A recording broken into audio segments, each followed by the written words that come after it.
ఈ రాష్ట్రంలో పాలన ఎలా ఉంది అని అంటే, ఈ రాష్ట్రంలో ప్రజలకు మంచి చేయాలి అని ఎన్నికల వేళ మేనిఫెస్టో అంటూ ఇచ్చిన మాటలు నెరవేర్చాలని, ప్రజలకు మంచి చేస్తూ ప్రజల మనసుల్లో స్థానం సంపాదించుకోవాలని, ఇటువంటి మంచి ఆలోచనలతో పాలన చేయాలి అన్న ఆలోచనే లేని ప్రభుత్వం ఈరోజు కనిపిస్తూ ఉంది. ఈరోజు గత 2.5 నెలలుగా రాష్ట్రంలో జరుగుతూ ఉన్న పాలన అరాచకం, మారణ హోమం సృష్టించే పాలన ఈరోజు రాష్ట్రంలో జరుగుతూ ఉంది. రాష్ట్రంలో ఈరోజు చంద్రబాబు నాయుడు గారు అనే వ్యక్తి ఎన్నికల వేళ తాను ఏదైతే మాటలు చెప్పాడో, ఎన్నికల వేళ తాను ఏదైతే మోసం చేస్తూ ప్రజలను మోసం చేస్తూ ఏదైతే ఓట్లు వేయించుకున్నాడో, ఆ ప్రజలందరూ కూడా ప్రశ్నిస్తారేమో అని భయంతో, ఆ ప్రజలు ప్రశ్నించకూడదు అన్న ఆలోచనతో ఒక భయానక వాతావరణాన్ని రాష్ట్ర వ్యాప్తంగా కూడా క్రియేట్ చేసే కార్యక్రమం ఈరోజు రాష్ట్రంలో జరుగుతూ ఉంది. ఇదే పెద్ద మనిషి చంద్రబాబు నాయుడు గారు ఎన్నికలప్పుడు ఆయన పార్టీకి సంబంధించిన వాళ్ళు, ఆయన ఎమ్మెల్యేలు అందరూ కూడా ఎన్నికలప్పుడు వెళ్ళి క్యాంపెయిన్ చేస్తూ ఆ ఎన్నికల్లో వాళ్ళు చెప్పిన మాటలు, ఇటు చిన్నపిల్లలు కనిపిస్తే చాలు ఇంటి వద్ద నీకు 15,000, నీకు 15,000, నీకు 15,000, నీకు 15,000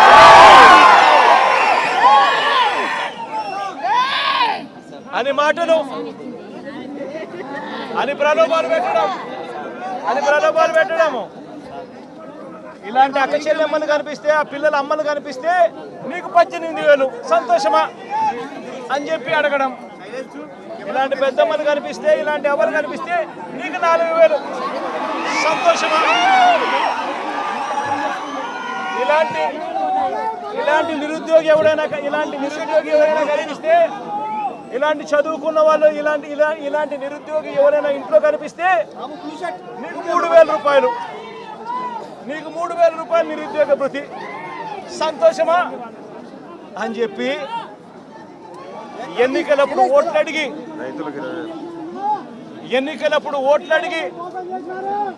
ఇలాంటి రైతు ఎవరైనా కనిపిస్తే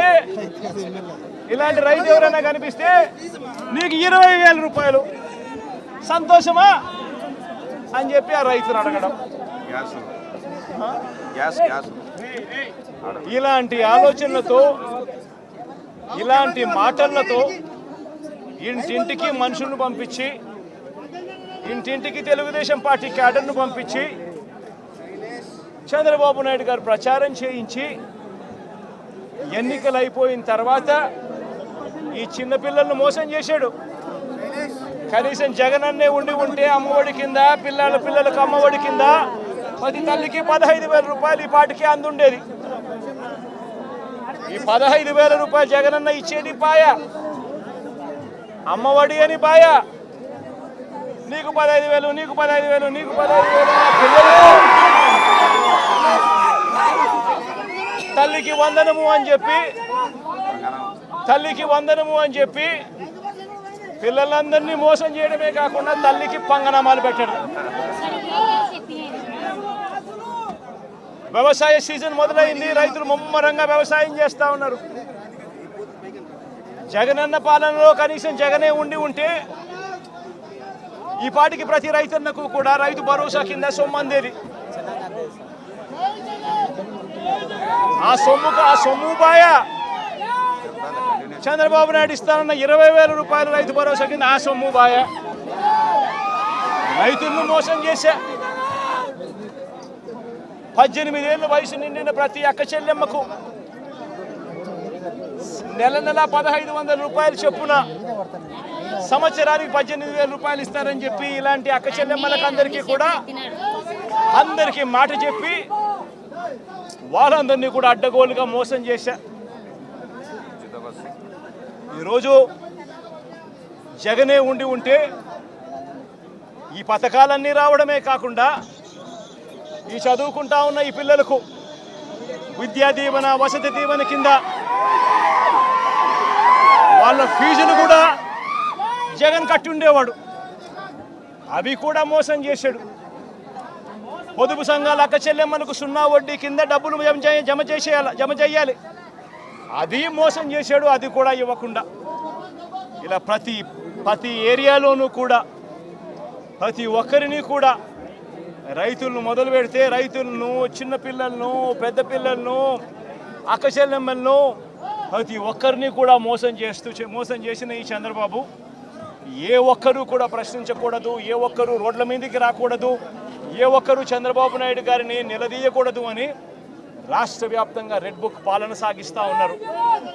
రెడ్ బుక్ పాలనలో చంద్రబాబు నాయుడు ఆయన కొడుకు రాష్ట్రంలో రెడ్ బుక్ పాలన వాళ్ళు తెరిచి కక్ష సాధింపు చర్యలు వాళ్ళు చేస్తూ ఉంటే అక్కడి నుంచి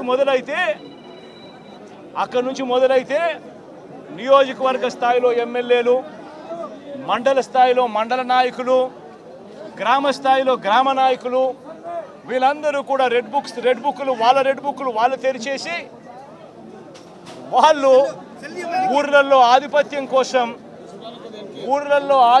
కోసం ఏ రకంగా వ్యవస్థలను భ్రష్టిస్తూ పోలీసులను నిస్తేదం చేస్తూ పోలీసుల సమక్షంలోనే ఏ రకంగా లా అండ్ ఆర్డర్ను నాశనం చేస్తూ ఉన్న పరిస్థితి ఈ గ్రామంలో, ఈ సీతారాంపురం గ్రామంలో సుబ్బరాయుడన్న కుటుంబానికి జరిగిన అన్యాయం ఒక్కసారి గమనిస్తే ఇక్కడే కనిపిస్తుంది. ఇదే గ్రామంలో ఆధిపత్యం కోసం బూతుల్లో ఏజెంట్ల కింద కూర్చున్న వాళ్ళు, సుబ్బరాయుడన్న కుటుంబం బూతుల్లో ఏజెంట్ల కింద కూర్చున్నారని ఇదే గ్రామంలో అదే రోజు సుబ్బరాయుడన్న ఒక్క కుటుంబమే కాకుండా మిగిలిన 3 కుటుంబాలు కూడా బూతుల్లో ఏజెంట్ల కింద కూర్చున్నారని చెప్పి పెద్దిరెడ్డి కుటుంబం, నాగశేఖర్ వాళ్ళ ఫ్యామిలీ, పల్లం శేఖరు, పెద్దిరెడ్డి కుటుంబం సభ్యులు, నార్పరెడ్డి, వీళ్ళందరినీ కూడా ఈ గ్రామానికి సంబంధించిన ఇక్కడ నాయకుడు మన నారపరెడ్డి వీళ్ళందరినీ కూడా